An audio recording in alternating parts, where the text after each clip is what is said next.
Okay, welcome back. This is going to be just another quick video on manipulating formulae or formulas.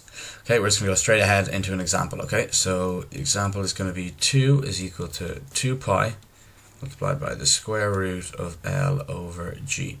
So I didn't just pick this out of the air. This is the formula for how long it takes for a pendulum of these things here, to go back and forth, basically. So that isn't actually important, but again, we're just looking at the maths. So the question is, we want L.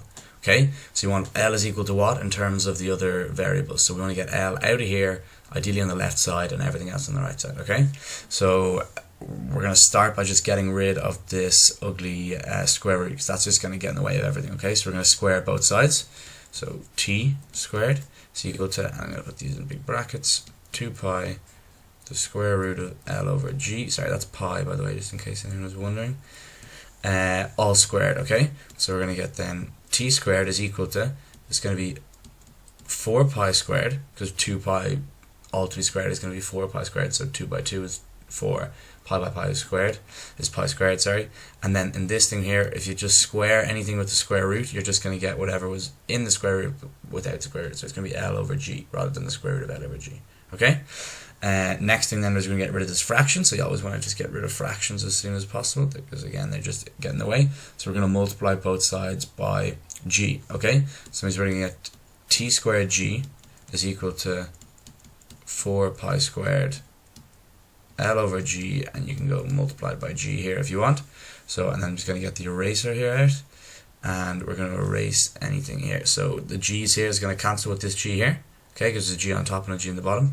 So I'm going to erase this, erase our bracket, erase our just fraction in general. Sorry, I clipped the L there a little bit. And here we go. I'm actually going to just redo that bracket then quickly by L. Okay, so now we move the G away, so now we have L almost on its own. Is that all good so far? So we just multiply both sides by G. So you have t squared G is equal to 4 pi squared by L. So you can do anything as long as you do it on the top and the bottom. And now we're going to divide both sides by 4 pi squared.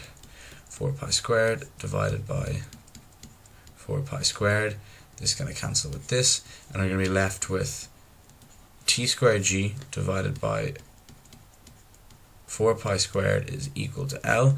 And just let me draw this down the side. This is the exact same, so see, it's just L on the right side, it's just equal to all of that on the left side. You can just write that as L is equal to t squared G over 4 pi squared. You don't need to move this over, then move this over. You can just completely flip it around without changing the signs or anything, because you're just writing the same thing, just in a different way again. Okay, thanks for watching. I hope it made sense.